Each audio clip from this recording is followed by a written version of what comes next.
हाय, hello, नमस्कार मंडळी. Welcome back to Shruti. आज काय स्पेशल? तर मंडळी, आज की नाही आपण मस्त असा रवा केक बनवतोय. छान बेकरीसारखा मऊ लुसलुशीत घरच्या घरी, घरच्या पद्धतीने हा रवा केक कसा बनवायचा हे आजच्या या रेसिपीमध्ये आपण बघणार आहोत. तर सुरुवात करूयात आजच्या आपल्या या रेसिपीला. तर इथे मंडळी रेसिपीसाठी आपण सगळ्यात आधी 1 वाटी इतका रवा घेतलेला आहे आणि त्याचसोबत अर्धी वाटी इतकी साखर घेतली. तर अगदी घरच्या प्रमाणामध्ये मी तुम्हाला सगळे इन्ग्रेडियंट्सचं प्रमाण सांगणार आहे आणि पूर्णपणे घरच्याच पद्धतीने केक कसा बेक करायचा हे सुद्धा सांगणार आहे. तर इथे आता हे रवा साखर आपण एका मिक्सी जारमध्ये घेतले आणि ते छान असं ना ग्राइंड करून घेणार आहोत. त्यानंतर मी इथे 2 वेलच्या घेतल्यात, कारण की केकमध्ये मी कोणताही इसेन्स वापरणार नाहीये, तर फ्लेवरसाठी आपण इथे या वेलचींचा वापर करतोय. आता हे वेलची दाणे सुद्धा आपण या रवा आणि साखरेसोबत घेऊयात, म्हणजे त्याचा फ्लेवर अगदी परफेक्टली आपल्या बॅटरमध्ये उतरेल. तर या इथे आपण रवा, साखर आणि वेलची छान असे मिक्स करून घेतलेत आणि आता आपण हे ग्राइंड करून घेतोय. तर या इथे मंडळी मिक्सरमध्ये मी 2 ते 3 वेळा रवा आणि साखर छान असं ग्राइंड करून घेतलंय आणि जशा पद्धतीने आपल्याला केक बनवण्यासाठी रवा आणि साखर ग्राइंड करून घ्यायला पाहिजे ना, तर अगदी छान तसंच बारीक करून मिळालेलं आहे. तर आता ना मी हे एका बोलमध्ये काढून घेते आणि मग आपण केक बनवण्यासाठी लागणारं जे बॅटर आहे ते बनवायला घेऊयात. तर या इथे मंडळी ही रवा आणि साखर मी एका बोलमध्ये काढून घेतले आणि आता आपण बॅटर बनवायला सुरुवात करतोय. तर इथे ना सगळ्यात आधी आपण पाव वाटी इतकं दही घेतलंय. घरी बनलेलं छान ताजं असं दही घेतलंय मी आणि त्याचबरोबर आपण ना इथे 2 चमचे इतकं मेल्ट केलेलं बटर सुद्धा घेतलंय. तर इथे ना मंडळी बटरऐवजी तुम्ही तेल किंवा तुपाचा वापर सुद्धा करू शकता. तर इथे मी छान असं बटर घेतलेलं आहे आणि हे बटर मी ऑलरेडी मेल्ट करून ठेवलं होतं. गरम बटर नाहीये ते. तर आता हे दही आणि बटर आपण या पावडरमध्ये छान असं मिक्स करूयात आणि एक छान अशी दाट त्याची पेस्ट तयार करूयात. तर ह्या इथे मंडळी मी 2 ते 3 मिनिटासाठी हे छान असं फेटून घेतले अगदी चमच्यानेच आणि त्यानंतर ना यामध्ये आपण थोडेसे ड्रायफ्रुट्स ॲड करणार आहोत. तर इथे मी थोडेसे खारीक घेतलेत, त्यानंतर काजू बरं आहेत आणि थोडेसे बदाम घेतलेत. तर आपल्याकडे जे काही ड्रायफ्रुट्स असतील ना, त्याचा आपण इथे वापर करू शकतो. तर इथे आता हे सगळे ड्रायफ्रुट्ससुद्धा मी या बॅटरमध्ये घेते आणि इथे सुरुवातीलाच मी हे ॲड करते, म्हणजे सगळ्या ज्या इन्ग्रेडियंट्सचा जो फ्लेवर आहे ना, तो अगदी परफेक्टली कंबाईन होईल आणि त्यामुळे ना आपल्या केकला एक छान असा स्वाद ॲड होतो. तर इथे मंडळी आता हे आपण ड्रायफ्रुट्स घातलेत, त्यानंतर थोडंसं दूध ॲड करतोय. तर इथे मी सुरुवातीला फक्त पाववाटी इतकं दूध या बॅटरमध्ये घेते आणि मग पुन्हा एकदा चमच्याने आपण हे छान असं कंबाईन करूयात, मिक्स करून घेऊयात आणि छान अशी थिक त्याची पेस्ट बनवून घेऊयात. तर इथे मंडळी हे छान असं बॅटर बनून रेडी झालंय. पण आता आपण लगेच ते केकसाठी घ्यायचं नाहीये. हे आपल्याला 25 ते 30 मिनिटासाठी फर्मेंट करायचंय. तर या इथे मंडळी आता 30 मिनिटं होऊन गेलेत आणि आपण जे बॅटर फर्मेंट व्हायला ठेवून दिलं होतं, तर तुम्ही बघू शकता की ते किती जास्त ड्राय दिसतंय. आता ना हे आपण पुन्हा एकदा चमच्याने थोडंसं मोकळं करून घेऊयात आणि इथे मंडळी लगेचच आपण केकसाठी लागणारं जे बॅटर आहे, ते सुद्धा बनवायला घेतोय. पण त्याआधी ज्या पातेल्यामध्ये आपण आपला केक जो आहे तो बेक करणार आहोत ना, तर ते थोडंसं प्रीहीट करायला ठेवून देऊयात. म्हणजे आपलं बॅटर रेडी होईपर्यंत तो छान असा प्रीहीट होईल.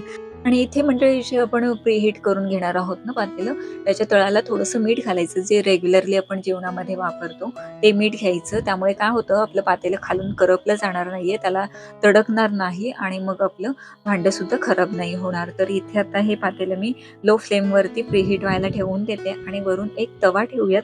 म्हणजे त्यात जी हीट तयार होईल ना, ती आतल्या आत राहून अगदी छान असं आपलं हे पातेलं जे आहे ते प्रीहीट होईल. तर आता आपण अजून भांडं घेतलेलं आहे, जे आपण ॲज अ केक मोल्ड म्हणून वापरणार आहोत. त्याला सुद्धा आपण थोडंसं ऑइलने ग्रीस करून घेऊयात, म्हणजे बॅटर रेडी झाल्यानंतर लगेचच आपण ते यामध्ये ओतू शकतो. तर इथे ना मंडळी मी कोणताही बेकिंग पेपर वगैरे तळाला वापरणार नाहीये. सो मी तळाला थोडं जास्त तेल लावलंय आणि मंडळी अजिबात बेकिंग पेपर वगैरे न वापरता पण आपला केक अगदी छान पद्धतीने डिमोल्ड होतो. पण जर तुम्ही अगदीच फर्स्ट टाईम केक बनवत असाल आणि तुम्हाला तुमचे कष्ट वाया जाण्याचा एकही चान्स घ्यायचा नसेल, तर मात्र तुम्ही तळाला बेकिंग पेपर वापरा किंवा मग केळीचं पान जरी त्या साईजने कट करून वापरलं ना तरी सुद्धा चालेल. त्याला थोडंसं तेल लावा वरून आणि मग त्यावरती बॅटर ओतायचं आहे. तर आता ना इथे आपण केकसाठीचं जे बॅटर आहे ते बनवायला घेतोय.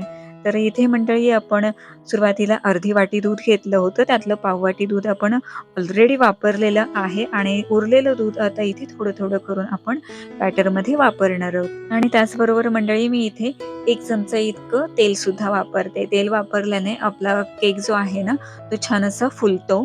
यासाठी मी इथे तेल वापरते. सुरुवातीला मी 2 चमचे इतकं बटर वापरलेलं आहे. तर यानंतर आता आपण यामध्ये बेकिंग पावडर आणि बेकिंग सोडा घेतोय. तर इथे अर्धा चमचा इतकी बेकिंग पावडर आणि अर्धा चमचापेक्षा थोडासा कमी इतका बेकिंग सोडा घेतला. त्यावरती थोडंसं पाणी घातले, ॲक्टिवेट करून घेतले आणि मग आपण ते कंटिन्युअसली फेटून घेतोय. तर इथे एकदा सोडा आणि बेकिंग पावडर घातल्यानंतर आपण अजिबात थांबायचं नाहीये. तर ते कंटिन्युअसली फेटून घ्यायचे. त्यामुळे ना आपलं बॅटर जे आहे ते छान असं हलकं-फुलकं होईल. शिवाय ते फुलेल चांगलं आणि मग आपला केकसुद्धा अगदी परफेक्ट बनेल. आणि या इथे मंडळी आपण जे अर्धा वाटी दूध घेतलं होतं तर ते मी पूर्णपणे बॅटरमध्ये घेतले आणि यानंतर आता जी आपल्याला केकसाठीची बॅटरची कन्सिस्टन्सी हवी तर ती मिळवण्यासाठी मी थोडंसं पाणी इथे वापरते. तर अगदी 4 ते 5 चमचे इतकं पाणी मी वापरते आणि तुम्ही बघू शकता परफेक्ट कन्सिस्टन्सीचं आपलं हे बॅटर बनून रेडी झाले. बीटरला अजिबात ते चिकटत नाहीये आणि आता हे बॅटर मी मोल्डमध्ये ट्रान्सफर करते. तर मंडळी मस्त असं हे बॅटर आपलं बनून रेडी झालेलं आहे. एकदा का मंडळी आपलं बॅटर जर परफेक्ट रेडी झालेलं असेल ना, तर आपला केक तर 50% अगदी छान होणारच आहे. पण सगळ्यात महत्त्वाची गोष्ट असते ना, तर ती म्हणजे प्रॉपरली बेक करणं. तर आता बेक करत असताना काय-काय काळजी घ्यायची ना, हे सुद्धा मी तुम्हाला पुढे सांगणार आहे. तर त्याआधी आपण याला थोडंसं गार्निश करूयात आणि त्यासाठी मी इथे मनुके वापरते. त्यानंतर टुटी फ्रुटी आहे माझ्याकडे तर ती वापरते आणि थोडेसे बदामाचे काप सुद्धा आहेत, तर त्याचा सुद्धा आपण इथे वापर करूयात. तर इथे आता मी छान असं हे गार्निश केलेलं आहे. जे पातेलं आपण प्रीहीट व्हायला ठेवून दिलं होतं ना, ते सुद्धा छान असं प्रीहीट झालेलं आहे. ते मी आता खाली उतरवून घेते आणि हा जो मोल्ड आहे तो आपण त्यामध्ये ठेवूयात. पण इथे तळाला आपण एक छान अशी जाळी घालायची आहे. कुकरची जी जाळी असते ना त्याचाच मी इथे वापर केलेला आहे. आणि आता जो केकचा मोल्ड आहे तो आपण या पातेल्यामध्ये ठेवतोय. तर इथे मंडळी माझ्या हाताला छान असा चटका लागलेला आहे. तर जेव्हा तुम्ही केकचं मोल्ड ठेवत असाल ना त्यावेळेला तुम्ही सुद्धा ही गोष्ट लक्षात ठेवा.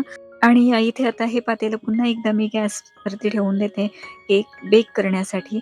त्याला वरून एका तव्याने कव्हर करते आणि इथे मी गॅसची फ्लेम जी आहे ती लो ठेवलेली आहे. तर मंडळी आता केक बेक करत असताना कोणकोणती काळजी घ्यायची? तर इथे सगळ्यात महत्त्वाची गोष्ट म्हणजे जे आपण झाकण ठेवले ना, हे सारखं-सारखं ओपन करायचं नाहीये. त्यामुळे त्यातली जी हीट आहे ती बाहेर निघून जाते आणि जर का हीट बाहेर निघून गेली ना, तर मग आपला केक जो आहे तो अगदी व्यवस्थित फुलत नाही. तर दुसरी गोष्ट म्हणजे आपल्याला या पद्धतीने केक बेक करायला कमीत कमी 40 ते 45 मिनिटं नक्कीच लागतात. आणि मंडळी मी जेव्हा पण या पद्धतीने केक बेक करते ना, तर त्यावेळी पहिली 15 मिनिटं लो फ्लेमवरती आणि नंतरची 20 मिनिटं मी मध्यम फ्लेमवरती हा केक बेक करते. आणि जसं आपला केक बेक व्हायला लागतो ना, तसा त्याचा छानसा अरोमा यायला सुद्धा सुरुवात होते आणि त्यानंतर मग तुम्ही थोडंसं झाकण काढून बघू शकता आणि गरज असेल ना, तर मग थोड्या वेळासाठी पुन्हा आपण तो बेक करू शकतो. तर इथे मंडळी आपला हा केक बेक झालेला आहे. इथे मी त्याच्या कडा सोडवून घेते आणि पूर्णपणे थंड झाल्यानंतरच आपण हा डिमोल्ड करणार आहोत. तर इथे मंडळी आपला केकचा मोल्ड जो आहे तो छान असा थंड झालाय. सो आता आपण केक डिमोल्ड करूयात. आणि या इथे मंडळी आपला केक जो आहे तो परफेक्टली डिमोल्ड झालाय. बेकिंग पेपरचा वापर न करता सुद्धा आपला केक अजिबात करपलेला नाहीये तळाला. त्यानंतर तो इतका छान ब्राऊन झालाय आणि डिमोल्ड करत असताना तो तुटलेला सुद्धा नाहीये. तर मंडळी मस्त असा घरगुती पद्धतीचा आपला रवा केक बनून रेडी झालेला आहे. तोही फक्त 1 वाटी रव्यामध्ये. तर मंडळी आजची आपली ही रेसिपी तुम्हाला आवडली असेल तर प्लीज आपल्या व्हिडिओला लाईक, शेअर आणि कमेंट करा. तुम्ही सुद्धा केक बनवा आणि कसा झाला हे सुद्धा मला कमेंट करा. भेटूयात आपल्या नेक्स्ट रेसिपीमध्ये. Bye bye and take care.